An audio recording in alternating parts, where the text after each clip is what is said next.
9.49 કરોડના ખર્ચે જળાશયોને નર્મદાના નીરથી ભરવાના કાર્યનું મંત્રી કુંવરજીભાઈ બાવળિયાના હસ્તે કરાયું ખાતમુહૂર્ત. ધરતીપુત્રોની સમૃદ્ધિમાં થશે વધારો. રાજકોટ તાલુકાના નાકરાવાડી ગામ ખાતે કેબિનેટ મંત્રી કુંવરજીભાઈ બાવળિયાના હસ્તે 9.49 કરોડ રૂપિયાના ખર્ચે જળાશયોને નર્મદાના નીરથી ભરવાના મહત્વાકાંક્ષી કાર્યનું ખાતમુહૂર્ત કરવામાં આવ્યું છે.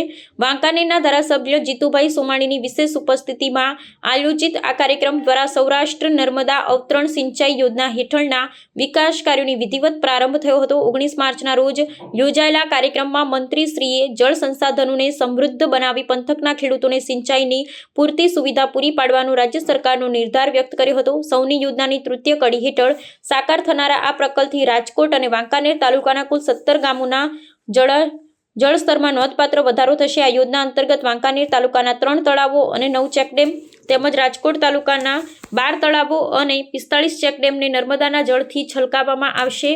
આ આધુનિક સિંચાઈ સુવિધાના પરિણામે પંથકની અંદાજે 5150 હેક્ટર જમીનમાં ખેતી માટે પાણીની વ્યવસ્થા વધુ સુદૃઢ બનશે, જે કૃષિ ઉત્પાદન અને ગ્રામીણ સુખાકારી માટે અત્યંત નિર્ણાયક સાબિત થશે.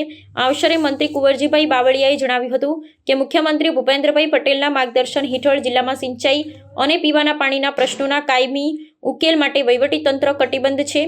તેમણે ઉમેર્યું કે સૌની યોજના થકી ઘરે ઘરે જળ પહોંચતા ખેતી અને પશુપાલન વ્યવસાય વેગીલો બન્યો છે, જેનાથી ગ્રામીણ અર્થતંત્ર મજબૂત થયું છે. આગામી સમયમાં સૌરાષ્ટ્રના 80%થી વધુ વિસ્તારને આ યોજનાનો લાભ મળતો થશે, જેનાથી ધરતીપુત્રોની આર્થિક સમૃદ્ધિમાં ઉત્તરોત્તર વૃદ્ધિ થશે અને પરંપરાગત વ્યવસાયને નવું બળ મળશે.